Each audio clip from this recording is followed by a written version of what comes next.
अथ श्री बृहस्पतिवार व्रत कथा। भारतवर्ष में एक प्रतापी और दानी राजा राज्य करता था। वह नित्य गरीबों और ब्राह्मणों की सहायता करता था। यह बात उसकी रानी को अच्छी नहीं लगती थी। वह ना ही गरीबों को दान देती थी, ना ही भगवान की पूजन करती थी। राजा को भी दान देने से मना किया करती थी। एक दिन राजा शिकार खेलने वन को गए हुए थे, तो रानी महल में अकेली थी। उसी समय बृहस्पति देव साधु वेश में राजा के महल में भिक्षा के लिए गए और भिक्षा मांगी। रानी ने भिक्षा देने से इनकार किया और कहा, हे साधु महाराज, मैं तो दान पुण्य से तंग आ गई हूँ। मेरा पति सारा धन लुटाते रहते हैं। मेरी इच्छा है कि हमारा सारा धन नष्ट हो जाए, फिर ना रहेगा बांस, ना बजेगी बांसुरी। साधु ने कहा, हे देवी, तुम तो बड़ी विचित्र हो। धन संतान तो सभी चाहते हैं, पुत्र और लक्ष्मी तो पापी के घर में भी होने चाहिए। यदि तुम्हारे पास अधिक धन है तो भूखों को भोजन दो, प्यासों के लिए प्याऊ बनवाओ, मुसाफिरों के लिए धर्मशालाएं खुलवाओ। जो निर्धन अपनी कुंवारी कन्याओं का विवाह नहीं कर सकते हैं, उनका विवाह करा दो। ऐसे और कई काम हैं जिनके करने से तुम्हारा यश लोक परलोक में फैलेगा। परंतु रानी पर उपदेश का कोई प्रभाव ना पड़ा। वह बोली, महाराज, आप मुझे कुछ ना समझाएं। मैं ऐसा धन नहीं चाहती जो हर जगह बांटती फिरूं। साधु ने उत्तर दिया, यदि तुम्हारी ऐसी इच्छा है तो तथास्तु। तुम ऐसा करना कि बृहस्पतिवार को घर लीपकर पीली मिट्टी से अपना सिर धोकर स्नान करना, भट्टी चढ़ाकर कपड़े धोना। ऐसा करने से आपका सारा धन नष्ट हो जाएगा। इतना कहकर वह साधु महाराज वहां से अलोप हो गए।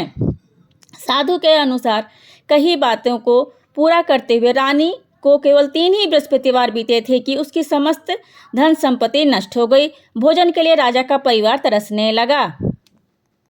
तब एक दिन राजा ने रानी से बोला, हे रानी, तुम यहीं रहो, मैं दूसरे देश को जाता हूँ। क्योंकि यहाँ पर सभी लोग मुझे जानते हैं, इसलिए मैं कोई छोटा कार्य नहीं कर सकता।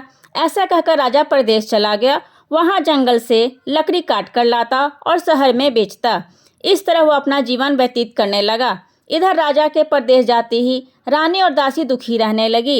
एक बार जब रानी और दासी को 7 दिन तक बिना भोजन के रहना पड़ा, तो रानी ने अपनी दासी से कहा, हे दासी, पास ही के नगर में मेरी बहन रहती है।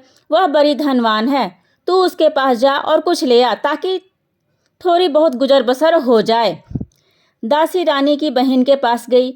उस दिन गुरुवार था और रानी की बहन उस समय बृहस्पति व्रत की कथा सुन रही थी। दासी ने रानी की बहन को अपनी रानी का संदेश दिया, लेकिन रानी की बहन कोई उत्तर नहीं दिया। जब दासी को रानी की बहन से कोई उत्तर नहीं मिला तो वह बहुत दुखी हुई और क्रोध भी आया। दासी ने वापस आकर रानी को सारी बात बता दी। सुनकर रानी ने अपने भाग्य को कोसा। उधर रानी की बहन ने सोचा कि मेरी बहन की दासी आई थी, परंतु मैं उससे नहीं बोली, इससे वह बहुत दुखी होगी। कथा सुनकर और पूजा समाप्त करके वो अपने बहन के घर आई और कहने लगी, हे बहन, मैं बृहस्पतिवार का व्रत कर रही थी। तुम्हारी दासी मेरे घर आई थी, परंतु जब तक कथा होती है तब तक ना उठते हैं और ना ही बोलते, इसलिए मैं नहीं बोली। कहो दासी क्यों गई थी? रानी बोली, बहन, तुमसे क्या छुपाऊं, हमारे घर में खाने तक को अनाज नहीं है। ऐसा कहते कहते रानी की आंखें भर आई। उसने दासी समेत पिछले 7 दिनों से भूखे रहने की बात अपनी बहन को विस्तारपूर्वक सुना दी। रानी की बहन बोली, देखो बहन, भगवान बृहस्पति देव सबकी मनोकामना पूर्ण करते हैं। देखो, शायद तुम्हारे घर में अनाज रखा हो।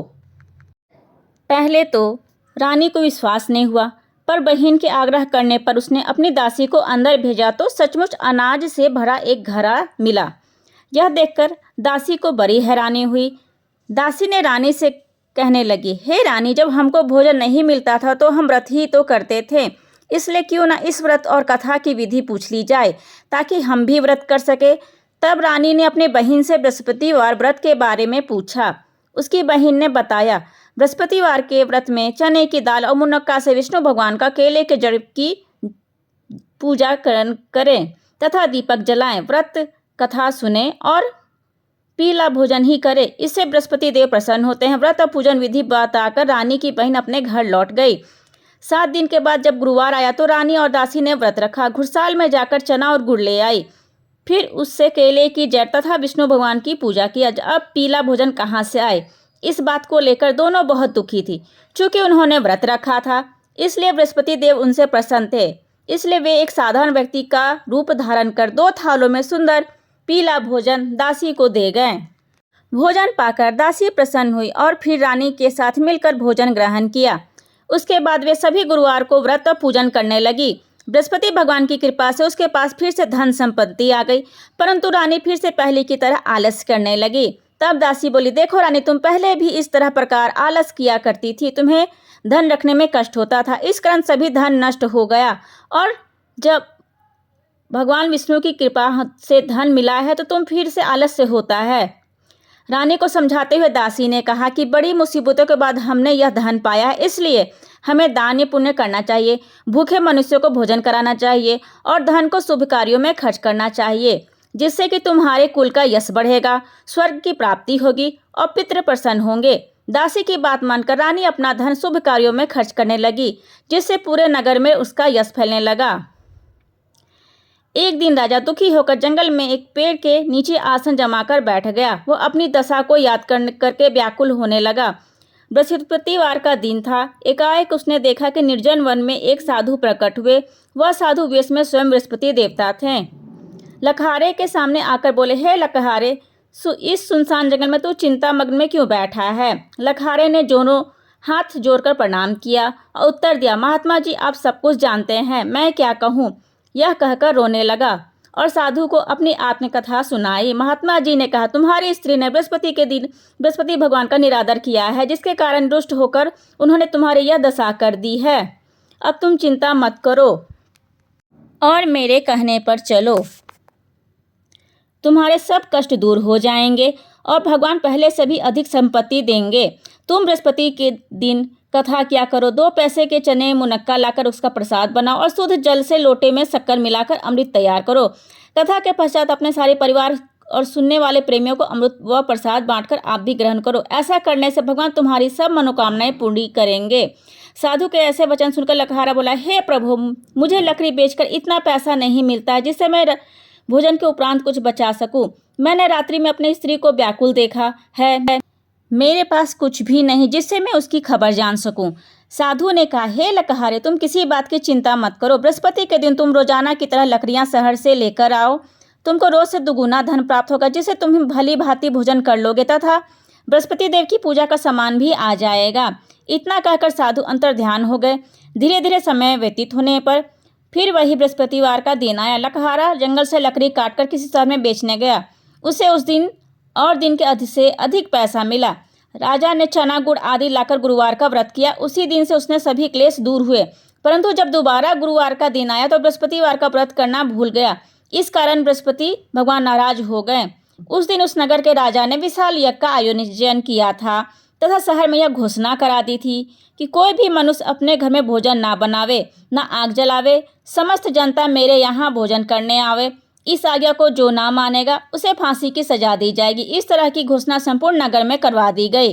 राजा की आज्ञा अनुसार शहर के सभी लोग भोजन करने गए, लेकिन लकहारे कुछ देर से पहुंचा, इसलिए राजा उसको अपने साथ घर लिवा ले गए और ले जाकर भोजन करा रहे थे तो रानी की दृष्टि उस खूंटी पर पड़ी जिस पर उसका हार लटका हुआ था। वह वहां दिखाई नहीं दिया। रानी ने निश्चय किया, मेरा हार इस मनुष्य ने चुरा लिया है। उसी समय सिपाहियों को बुलाकर उसको कारागार में डलवा दिया। जब लकहारा कारागार में पड़ा गया तो बहुत दुखी होकर विचार करने लगा, ना जाने कौन से पूर्व जन्म के कर्म मुझे यह दुख प्राप्त हुआ है। उसी साधु को याद करने लगा जो कि जंगल में मिला था। उसी समय तत्काल बृहस्पति देव साधु के रूप में प्रकट हुए और उसकी दशा देखकर कहने लगे, अरे मूर्ख, तूने बृहस्पति देव की कथा नहीं करी, इस कारण तुझे दुख प्राप्त हुआ है। अब चिंता मत कर, बृहस्पतिवार के दिन कारागार के दरवाजे पर 4 पैसे पड़े मिलेंगे, उनसे तू बृहस्पति देव की पूजा करना, तेरे सभी कष्ट दूर हो जाएंगे। बृहस्पति के दिन उससे 4 पैसे मिले। लकहारे ने कथा कही और उसी रात्रि को बृहस्पति देव ने उस नगर के राजा को सपने कहा, हे राजा, तुमने जिस आदमी को कारागार में बंद किया है वह निर्दोष है, वह राजा है, उसे छोड़ देना। रानी का हार उसी खूंटी पर लटका है, अगर तू ऐसा नहीं करेगा तो मैं तेरे राज्य को नष्ट कर दूंगा। इस तरह का स्वप्न को देखकर राजा प्रातःकाल उठा और खूंटी पर हार देकर लकहारे को बुलाकर क्षमा मांगा तथा लकहारे को योग्य सुंदर वस्त्र आभूषण देकर विदा कर दिया। बृहस्पति देव की आज्ञा अनुसार लकहारा अपने नगर को चल दिया। राजा जब अपने नगर के निकट पहुंचा तो उसे बड़ा आश्चर्य हुआ। नगर में पहले से अधिक बाग, तालाब, कुएं तथा बहुत सी धर्मशालाएं, मंदिर आदि बन गई थी। राजा ने पूछा, यह किसका बाग और धर्मशाला है? तब नगर के लोग सब कहने लगे, यह सब रानी और बांदी के हैं। तो राजा को बड़ा आश्चर्य और गुस्सा भी आया। जब रानी ने यह खबर सुनी कि राजा आ रहे हैं तो उन्होंने बांदी से कहा, हे दासी, देख राजा हमको कितनी बुरी हालत में छोड़ गए थे। हमारी ऐसी हालत देखकर वह लौट ना जाए, इसलिए तू दरवाजे पर खड़ी हो जा। आज्ञा अनुसार दासी दरवाजे पर खड़ी हो गई। राजा आए तो उन्हें अपने साथ लिवा लाई। तब राजा ने क्रोध करके अपनी रानी से पूछा, यह धन तुम्हें कैसे प्राप्त हुआ है? तब उन्होंने कहा, यह धन हम बृहस्पति देव के इस व्रत से के प्रभाव से प्राप्त हुआ है। राजा ने निश्चय किया कि 7 रोज बाद तो सभी बृहस्पति देव की पूजन करते हैं। मैं तो प्रतिदिन दिन में 3 बार कहानी तथा रोज व्रत किया करूंगा। अब हर समय राजा के दुपट्टे में चने की दाल बंधी रहती थी। दिन में 3 बार कहानी कहता था। एक रोज राजा ने विचार किया कि चलो अपनी बहन के यहाँ हो आवे। इस तरह निश्चय कर राजा घोड़े पर सवार हो अपनी बहन के यहाँ चलने लगा। मार्ग में उसने देखा कुछ आदमी एक मुर्दे को लिए जा रहे हैं। उन्हें रोककर राजा कहने लगा, अरे भाइयों, मेरी बृहस्पति देव की कथा सुन लो। वे बोले, लो, हमारा तो आदमी मर गया है, इसको अपनी कथा पड़ी है। परंतु कुछ आदमी बोले, अच्छा कहो तुम, हम तुम्हारी कथा भी सुनेंगे। राजा ने दाल निकाली। जब कथा आधी हुई तो मुर्दा हिलने लग गया और जब कथा समाप्त हो गई तो राम राम करके मनुष्य उठ खड़ा हो गया। आगे मार्ग में उसे एक किसान खेत में हल चलाता मिला। राजा ने उसे देख उससे बोले, अरे भैया, तुम मेरे बृहस्पतिवार की कथा सुन लो। किसान बोला, जब तक मैं तेरी कथा सुनूंगा तब तक मैं 4 हरैया जोत लूंगा। जा अपनी कथा किसी और को सुनाना। इस तरह राजा के आगे चलने पर राजा के हटते ही बैल पछाड़ खाकर गिर गया और किसान के पेट में बड़ी जोर से दर्द होने लगा। उस समय उसकी माँ रोटी लेकर आई। उसने जब यह देखा तो अपने पुत्र से सब हाल पूछा। बेटे ने भी सभी हाल कह दिया। तो बुढ़िया दौड़ी दौड़ी उस घुड़सवार के पास गई और उससे बोली कि मैं तेरी कथा सुनूंगी, तू अपनी कथा मेरे खेत पर चलकर कहना। राजा ने बुढ़िया के खेत पर जाकर कथा कही, जिसके सुनते ही वह बैल उठ खड़ा हुआ तथा किसान के पेट का दर्द भी बंद हो गया। राजा अपनी बहन के घर पहुंचा तो बहन ने भाई की खूब मेहमानी की। दूसरे रोज प्रातःकाल राजा जागा तो देखने लगा कि सब लोग भोजन कर रहे हैं। राजा ने अपनी बहन से कहा, ऐसा कोई मनुष्य है जिसने भोजन नहीं किया हो? मेरे बृहस्पतिवार की कथा सुन ले। बहन बोली, हे भैया, यह देश ऐसा ही है कि पहले यहाँ लोग भोजन करते हैं, बाद में अन्य काम करते हैं। अगर कोई पड़ोस में हो तो मैं देखा हूँ। वह ऐसा कहकर चली गई, परंतु उसे कोई व्यक्ति नहीं मिला जिसने भोजन ना किया हो। अतः वह एक कुम्हार के घर गई जिसका लड़का बीमार था। उसे मालूम हुआ कि उसने यहाँ 3 रोज से किसी ने भोजन नहीं किया है। रानी अपने भाई की कथा सुनने के लिए कुम्हार को कहा। वह तैयार हो गया। राजा ने उसके घर जाकर बृहस्पति की कथा कही, जिसको सुनकर उसका लड़का ठीक हो गया। अब तो उस राजा की प्रशंसा होने लगी। एक रोज राजा ने अपनी बहन से कहा, हे बहन, हम अपने घर को जाएंगे, तुम भी तैयार हो जाओ। राजा की बहन ने अपनी सास से कहा। सास ने कहा, चली जा, परंतु अपने लड़कों को मत ले जाना, क्योंकि तेरे भाई को कोई औलाद नहीं है। बहन ने अपने भैया से कहा, हे भैया, मैं तो चलूंगी, पर कोई बालक नहीं जाएगा। राजा बोला, जब कोई बालक नहीं चलेगा तब तुम ही क्या करोगी? बड़े दुखी मन से राजा अपने नगर को लौट आया।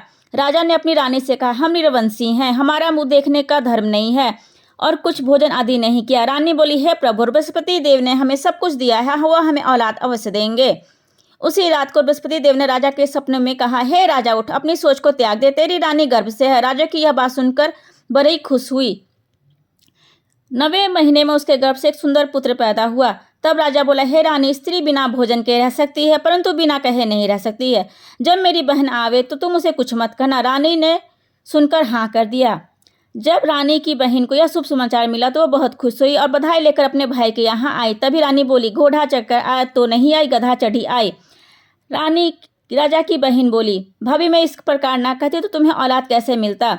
बृहस्पति देव ऐसे ही हैं, जैसी जिसके मन में कामनाएं हैं सभी को पूर्ण करते हैं। जो सद्भावना पूर्वक बृहस्पतिवार का व्रत करता है एवं कथा पढ़ता है अथवा सुनता है, दूसरों को सुनाता है, बृहस्पति देव जी उसके सभी मनोकामना पूर्ण करते हैं।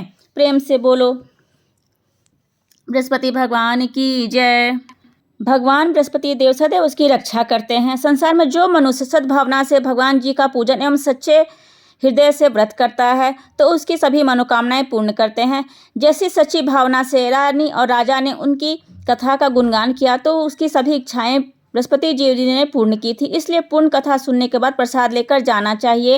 हृदय से उसका मनन करते हुए जयकार बोलना चाहिए। बोलो बृहस्पति देव की जय, भगवान विष्णु की जय।